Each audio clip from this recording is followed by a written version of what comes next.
ഒരിക്കൽ വിശുദ്ധ ഫ്രാൻസിസ് അസീസിയോട് ഒരു യുവസന്യാസി വിശുദ്ധിയിലേക്കുള്ള എളുപ്പമാർഗത്തെക്കുറിച്ച് ചോദിച്ചു. ഫ്രാൻസിസ് അസീസി അതിന് മറുപടി പറഞ്ഞത് പ്രകാരമാണ്: go and sit at the feet of the poor, that is the fastest path to heaven. ലൂക്കായുടെ സുവിശേഷം 14-ാം അധ്യായം 11-ാം വാക്യം: തന്നെ തന്നെ ഉയർത്തുന്നവൻ താഴ്ത്തപ്പെടും, തന്നെ തന്നെ താഴ്ത്തുന്നവൻ ഉയർത്തപ്പെടും. വിശാല ഏറ്റവും സ്നേഹം നിറഞ്ഞവരെ, ഈശോനാഥൻ ക്ഷണിക്കപ്പെട്ട അതിഥികൾ പ്രമുഖ സ്ഥാനം തിരഞ്ഞെടുക്കുന്നത് നിരീക്ഷിക്കുകയാണ്. അതിനുശേഷം തൻ്റെ ശിഷ്യന്മാരുടെ നേരെ തിരിഞ്ഞ് അദ്ദേഹം പറയുകയാണ്: നിങ്ങൾ വിരുന്നിന് ക്ഷണിക്കപ്പെടുമ്പോൾ അവസാനത്തെ സ്ഥാനം തിരഞ്ഞെടുക്കുക. അപ്പോൾ വീട്ടുടമസ്ഥൻ വന്ന് നിങ്ങളോട് പറയും, എഴുന്നേറ്റ് മുന്നോട്ട് കയറിയിരിക്കുകയെന്ന്. ഈശോനാഥൻ ഇവിടെ പറയുന്നത് വിരുന്നിന് പോകുമ്പോൾ പാലിക്കേണ്ട മര്യാദകളെ കുറിച്ചല്ല, മറിച്ച് ഈശോനാഥന്റെ സ്വർഗീയ രാജ്യത്തിന്റെ ലോജിക്കാണ്, തത്വത്തെക്കുറിച്ചാണ് ഈശോ സംസാരിക്കുക.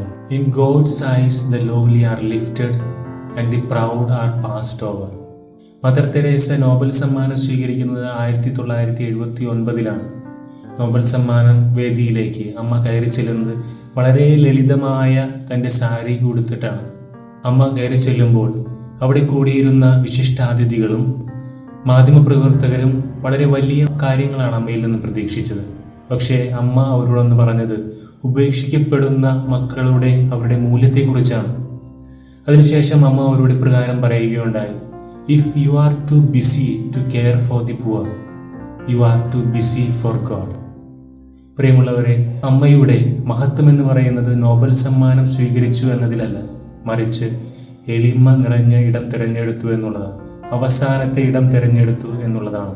വിശുദ്ധ ഫ്രാൻസിസ് അസീസി റോമിലേക്കുള്ള തൻ്റെ യാത്രയിൽ അദ്ദേഹത്തിന് വലിയ ആഡംബര ഭവനങ്ങളിൽ വസിക്കാനുള്ള സാധ്യതകളുണ്ടായിരുന്നു.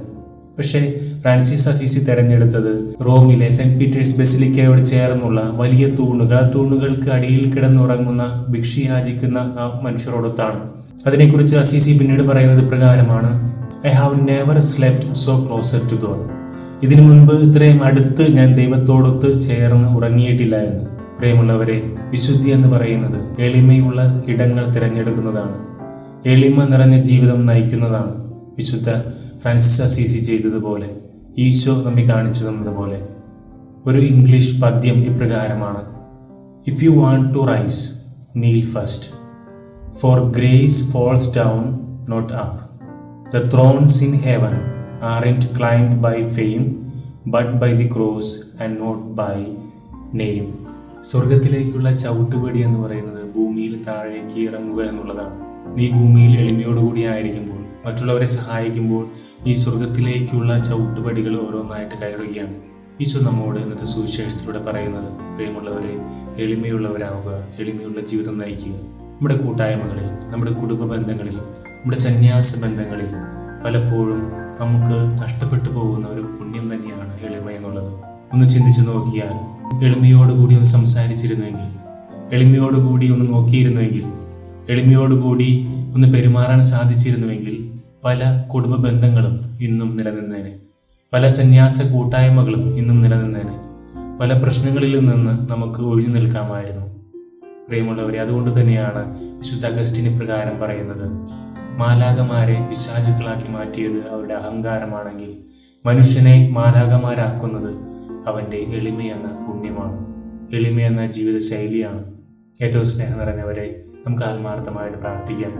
എളിമയെന്ന പുണ്യം നമ്മുടെ ഓരോരുത്തരുടെയും ജീവിതത്തിൽ വിളങ്ങുവാൻ, നിലനിൽക്കുവാൻ ഈശോ നമ്മോട് പറയുന്നതും ഈശോ ആഗ്രഹിക്കുന്നതും അതുതന്നെയാണ്. എളിമയോടുകൂടി ജീവിക്കുവാൻ ദൈവം നമ്മെ ഓരോരുത്തരെയും സമൃദ്ധമായിട്ട് അനുഗ്രഹിക്കട്ടെ. പിതാവിൻ്റെയും പുത്രൻ്റെയും പരിശുദ്ധാത്മാവിൻ്റെയും നാമത്തിൽ ആമേൻ.